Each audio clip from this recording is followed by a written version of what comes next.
हम लोग भगवान से हमेशा कुछ ना कुछ मांगते रहते हैं। हमारे मांगने का कभी अंत नहीं होता। कई बार हमारी मांगी मुराद पूरी होती है तो कई बार ऐसा लगता है कि प्रार्थना बेकार जा रही है। भगवान हमारी सुन नहीं रहा है, जबकि सच यह है कि भगवान हर किसी की सुनते हैं और सभी की झोली भरने की कोशिश करते हैं। लेकिन जब झोली भरी हो या आपको भरी झोली को खाली करने का तरीका नहीं मालूम हो तो भगवान यही सोचता है कि इसे देने का भी क्या फायदा। अगर आप वस्तुओं का उपयोग समुचित प्रकार से करेंगे तो निश्चित ही आपको आपकी मांगी गई चीज मिल जाएगी। लेकिन अगर आप उपयोग करना ही नहीं जानेंगे तो वस्तु लेकर करेंगे क्या।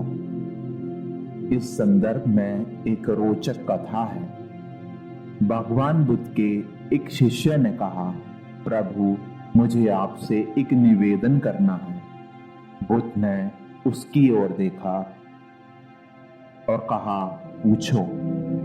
शिष्य ने कहा कि मेरे वस्त्र पुराने हो चुके हैं, अब ये पहनने लायक नहीं रहे, मुझे नए वस्त्र चाहिए।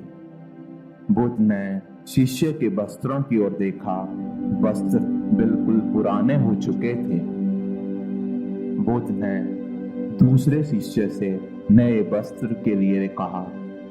कुछ दिनों के बाद बुद्ध अपने उस शिष्य के निवास पर पहुंचे।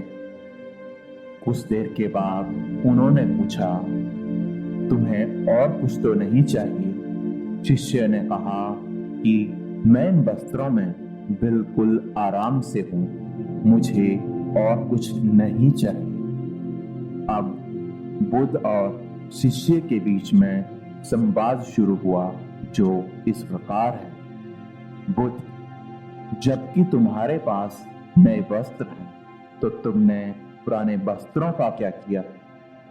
शिष्य, मैं अब उसे ओढ़ता हूं। बुद्ध, ओढ़ने के पुराने वस्त्रों का क्या किया? शिष्य, जी मैंने उसे खिड़की पर लगा दिया है। बुद्ध, तो क्या तुमने पुराने पर्दे फेंक दिए? शिष्य, जी नहीं, मैंने उसके 4 टुकड़े किए। रसोई में उनका इस्तेमाल चूल्हे पर से गर्म पतीलों को उतारने के लिए करता हूँ।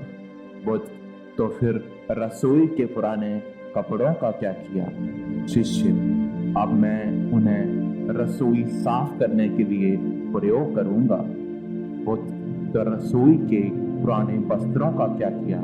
शिष्य, प्रभु वह अब इतना तार तार हो चुका था कि उसका कुछ किया नहीं जा सकता था। मैंने उसका एक एक धागा अलग करके बत्तियां तैयार कर दी। उन्हीं में से एक कल रात आपके कक्ष को प्रकाशित करने के लिए उपयोग की। बुद्ध, शिष्य के इन उत्तरों से संतुष्ट हो गए। वे प्रसन्न थे कि उनका शिष्य वस्तुओं को बर्बाद नहीं करता और उसे समझ है कि उनका उपयोग किस तरह से किया जा सकता है। कथा सुनाकर संत ने कहा, इन दिनों प्राकृतिक संसाधन दिन प्रतिदिन कम होते जा रहे हैं, तो हमें कोशिश करनी चाहिए कि चीजों को बर्बाद न करें और अपने छोटे छोटे प्रयासों से इस धरती को सुरक्षित बनाकर रखें।